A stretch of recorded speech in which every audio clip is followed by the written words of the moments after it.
17 Ramadan, peristiwa pembunuhan Ali bin Abi Thalib.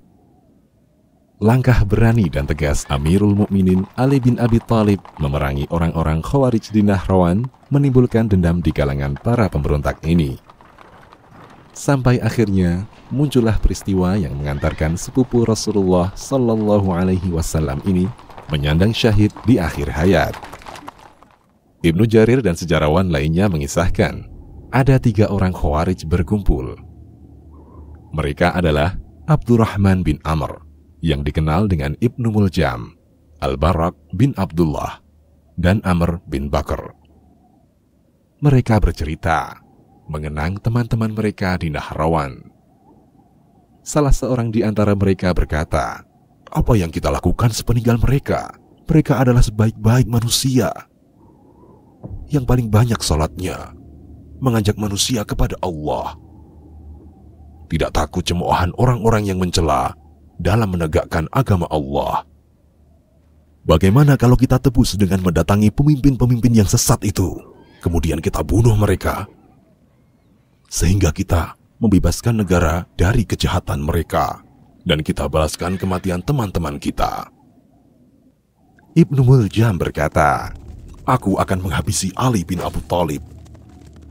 Al-Bara bin Abdullah menyambut, "Aku akan membunuh Muawiyah bin Abu Sufyan." Dan Amr bin Bakar berkata, "Aku yang menghabisi Amr bin Al-As." Mereka berikrar, mengikat perjanjian untuk tidak mundur dari rencana busuk itu sampai masing-masing berhasil membunuh targetnya atau terbunuh dalam misi tersebut. Mereka hunuskan pedang sambil menyebut nama-nama target masing-masing. Operasi pembunuhan ini akan dilaksanakan pada 17 Ramadan tahun 40 Hijriah. Berangkatlah 3 orang celaka ini menuju para sahabat yang mulia itu. Ibnu Muljam berangkat ke Kufah. Di sana ia menyembunyikan identitasnya. Sampai pun kepada pemberontak yang dulu turut bersamanya di Perang Nahrawan. Saat itu pula hadir seorang wanita cantik yang ayah dan kakaknya tewas oleh pasukan Ali di Nahrawan. Namanya Qatami. Ibnu Muljam mencoba meminangnya.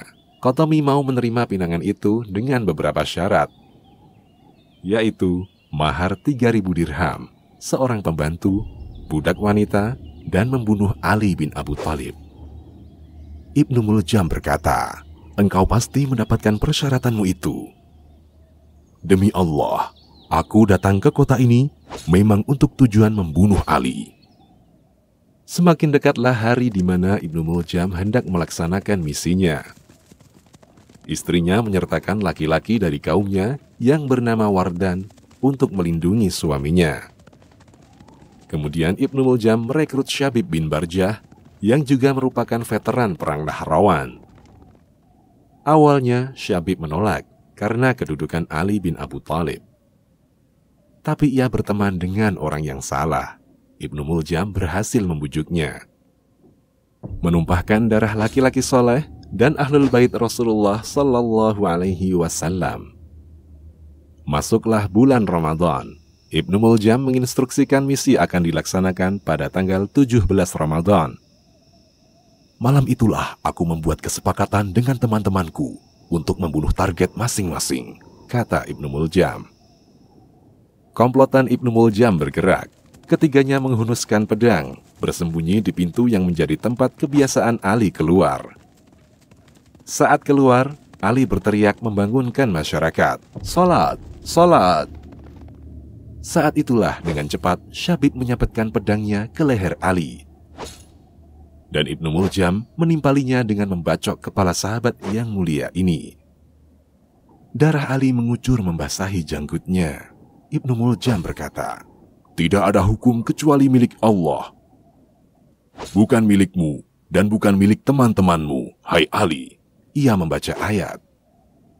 Dan di antara manusia ada orang yang mengorbankan dirinya karena mencari keridhaan Allah. Dan Allah Maha Penyantun kepada hamba-hambanya.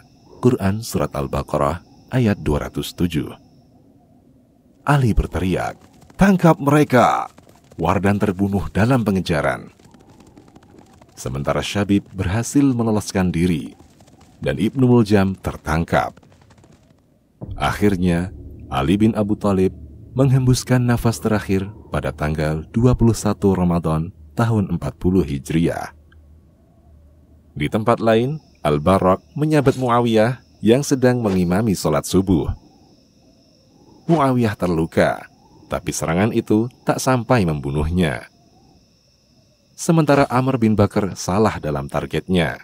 Pada hari itu, Amr tidak bisa mengimami sholat karena sedang diare. Imam penggantinya, Kharijah bin Abu Habib pun terbunuh. Ketiga Khawarij ini berhasil ditangkap dan dihukum mati. Tentu banyak pelajaran dari kisah ini. Tapi kami menyengajakan untuk tidak berpanjang-panjang dalam rentetan peristiwa sejarah di bulan Ramadan ini. Demikian, Allahu a'lam.